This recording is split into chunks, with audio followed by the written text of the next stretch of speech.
The Touch of Fate. By Lucy Maud Montgomery. Mrs. Major Hill was in her element. This did not often happen, for in the remote prairie town of the Canadian Northwest, where her husband was stationed, there were few opportunities for matchmaking. And Mrs. Hill was, or believed herself to be, a born matchmaker. Major Hill was in command of the detachment of Northwest Mounted Police at Dufferin Bluff.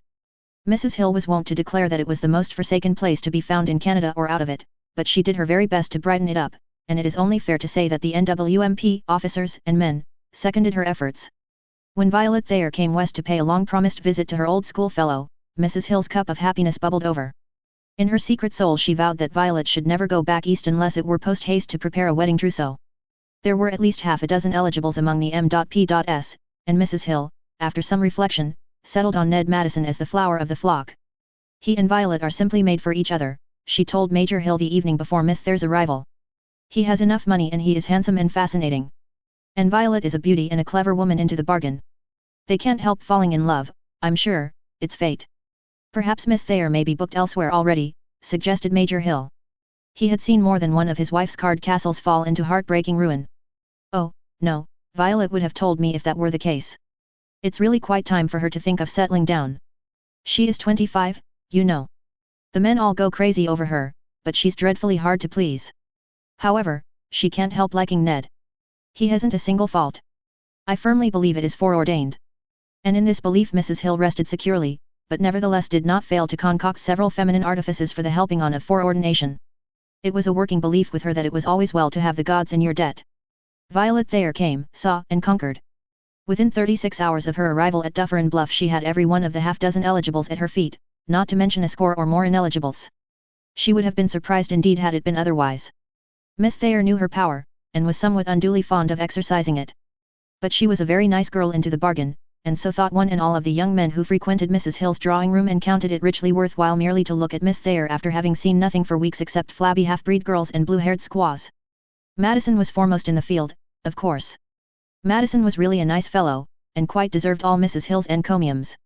He was good-looking and well-groomed, could sing and dance divinely and play the violin to perfection. The other M.P.S. were all jealous of him, and more so than ever when Violet Thayer came. They did not consider that any one of them had the ghost of a chance if Madison entered the lists against them. Violet liked Madison, and was very chummy with him after her own fashion. She thought all the M.P.S. were nice boys, and they amused her, for which she was grateful.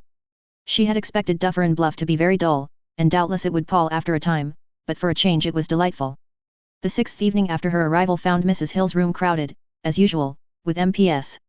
Violet was looking her best in a distracting new gown. Sergeant Fox afterwards described it to a brother officer as a stunning sort of rig between a cream and a blue and a brown. She flirted impartially with all the members of her circle at first, but gradually narrowed down to Ned Madison, much to the delight of Mrs. Hill, who was hovering around like a small, brilliant butterfly. Violet was talking to Madison and watching John Spencer out of the tail of her eye. Spencer was not an MP. He had some government post at Dufferin Bluff, and this was his first call at Lone Poplar Villa since Miss Thayer's arrival. He did not seem to be dazzled by her at all, and after his introduction had promptly retired to a corner with Major Hill, where they talked the whole evening about the trouble on the Indian reservation at Loon Lake. Possibly this indifference piqued Miss Thayer. Possibly she considered it refreshing after the servile adulation of the M.P.s. At any rate, when all the latter were gathered about the piano singing a chorus with gusto, she shook Madison off and went over to the corner where Spencer, deserted by the Major, whose bass was wanted, was sitting in solitary state. He looked up indifferently as Violet shimmered down on the divan beside him. Sergeant Robinson, who was watching them jealously from the corner beyond the palms, and would have given his eyes, or at least one of them, for such a favor, mentally vowed that Spencer was the dullest fellow he had ever put those useful members on. "Don't you sing, Mr. Spencer?" asked Violet by way of beginning a conversation, as she turned her splendid eyes full upon him. Robinson would have lost his head under them, but Spencer kept his heroically. "No," was his calmly brief reply, given without any bluntness, but with no evident intention of saying anything more. In spite of her social experience Violet felt disconcerted. "If he doesn't want to talk to me I won't try to make him," she thought crossly. No man had ever snubbed her so before. Spencer listened immovably to the music for a time. Then he turned to his companion with a palpable effort to be civilly sociable. "How do you like the West, Miss Thayer?"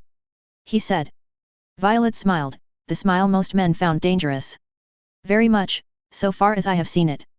There is a flavor about the life here that I like, but I dare say it would soon pall. It must be horribly lonesome here most of the time, especially in winter." The M.P.S are always growling that it is, returned Spencer with a slight smile. For my own part I never find it so. Violet decided that his smile was very becoming to him and that she liked the way his dark hair grew over his forehead. I don't think I've seen you at Lone Poplar Villa before, she said. No. I haven't been here for some time. I came up tonight to see the Major about the Loon Lake trouble. Otherwise you wouldn't have come, thought Violet. Flattering, very. Aloud she said, is it serious? Oh, no. A mere squabble among the Indians. Have you ever visited the reservation, Miss Thayer? No? Well, you should get some of your MP friends to take you out. It would be worthwhile. Why don't you ask me to go yourself? Said Violet audaciously. Spencer smiled again. Have I failed in politeness by not doing so? I fear you would find me an insufferably dull companion. So he was not going to ask her after all. Violet felt piqued. She was also conscious of a sensation very near akin to disappointment. She looked across at Madison. How trim and dapper he was. I hate a bandbox man, she said to herself. Spencer meanwhile had picked up one of Mrs. Hill's novels from the stand beside him. Fools of Habit, he said, glancing at the cover. I see it is making quite a sensation down east. I suppose you've read it. Yes.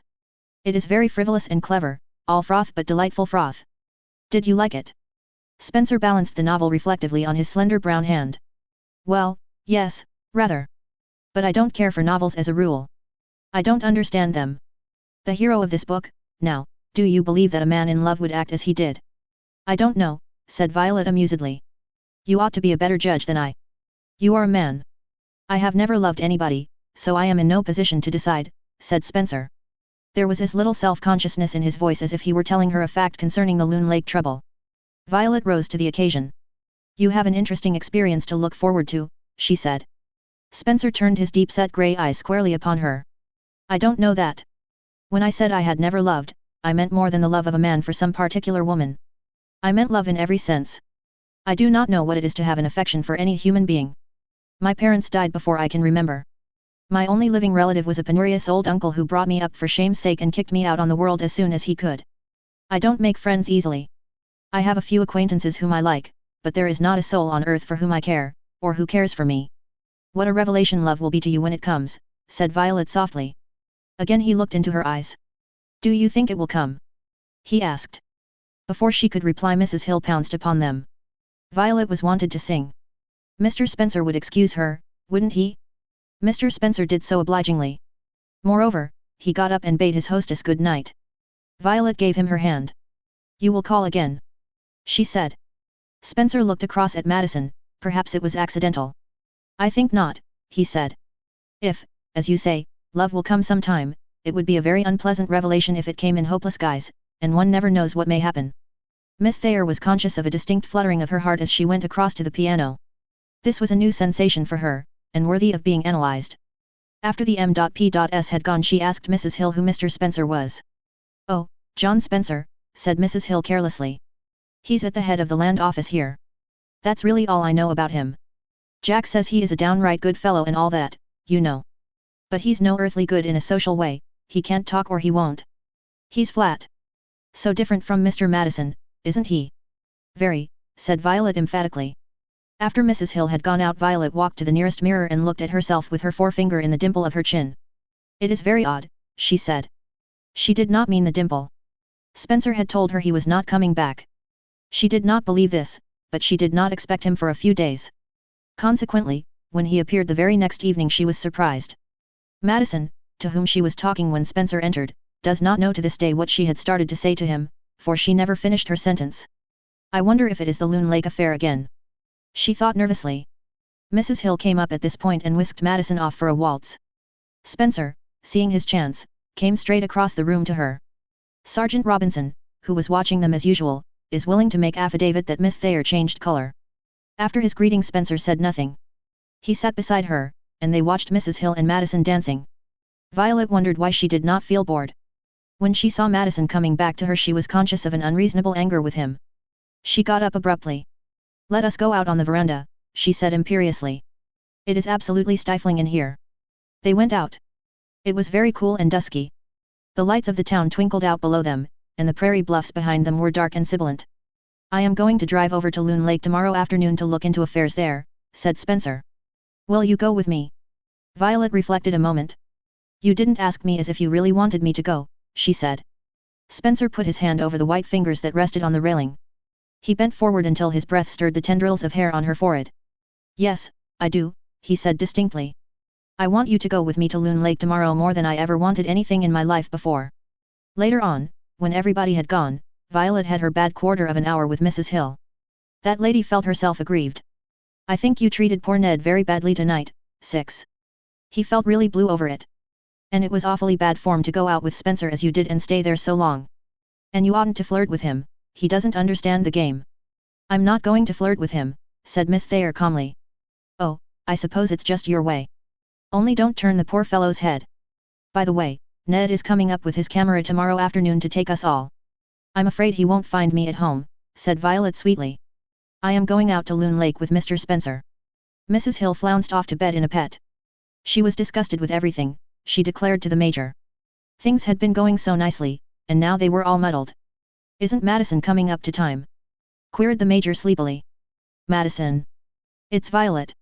She is behaving abominably. She treated poor Ned shamefully tonight.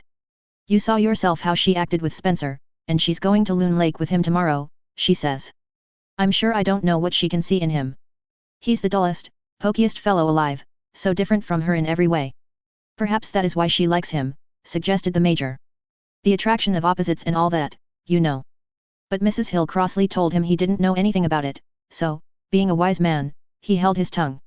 During the next 2 weeks Mrs. Hill was the most dissatisfied woman in the 4 districts, and every MP down to the rawest recruit anathemized Spencer in secret a dozen times a day.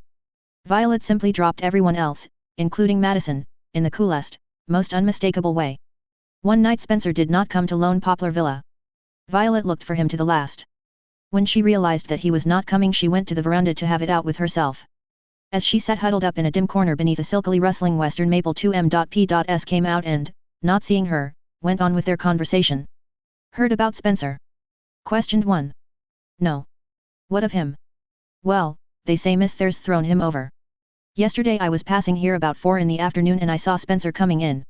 I went down to the land office and was chatting to Cribson when the door opened about half an hour later and Spencer burst in. He was pale as the dead, and looked wild. Has Fichet gone to Rainy River about those crown lands yet? He jerked out. Cribson said, no then tell him he needn't, I'm going myself, said Spencer and out he bolted. He posted off to Rainy River today, and won't be back for a fortnight. She'll be gone then. Rather rough on Spencer after the way she encouraged him, returned the other as they passed out of earshot. Violet got up. All the callers were gone, and she swept into Mrs. Hill dramatically. Edith, she said in the cold, steady voice that, to those who knew her, meant breakers ahead for somebody. Mr. Spencer was here yesterday when I was riding with the Major, was he not? What did you tell him about me? Mrs. Hill looked at Violet's blazing eyes and wilted. I didn't tell him anything, much. What was it? Mrs. Hill began to sob. Don't look at me like that, Violet. He just dropped in and we were talking about you, at least I was, and I had heard that Harry St. Moore was paying you marked attention before you came west, and that some people thought you were engaged, and so. You told Mr. Spencer that I was engaged to Harry St. Moore. No, I just hinted. I didn't mean any harm. I never dreamed you'd really seek care. I thought you were just amusing yourself, and so did everybody, and I wanted Ned Madison. Violet had turned very pale. I love him, she said hoarsely, and you've sent him away. He's gone to Rainy River. I shall never see him again. Oh, yes, you will, gasped Mrs. Hill faintly. He'll come back when he knows, you can write and tell him. Do you suppose I am going to write and ask him to come back? Said Violet wildly. I've enough pride left yet to keep me from doing that for a man at whose head I've thrown myself openly, yes, openly, and who has never, in words at least, told me he cared anything about me. I will never forgive you, Edith. Then Mrs. Hill found herself alone with her lacerated feelings. After soothing them with a good cry, she set to work thinking seriously.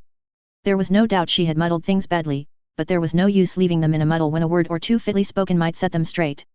Mrs. Hill sat down and wrote a very diplomatic letter before she went to bed, and the next morning she waylaid Sergeant Fox and asked him if he would ride down to Rainy River with a very important message for Mr. Spencer.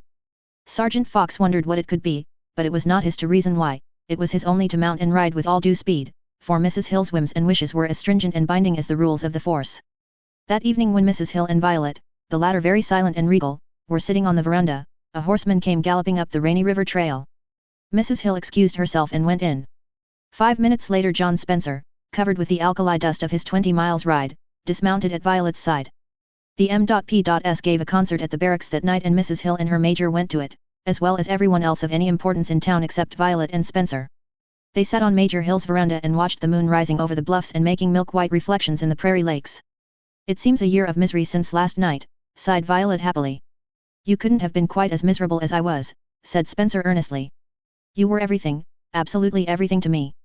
Other men have little rills and driblets of affection for sisters and cousins and aunts, but everything in me went out to you. Do you remember you told me the first time we met that love would be a revelation to me? It has been more.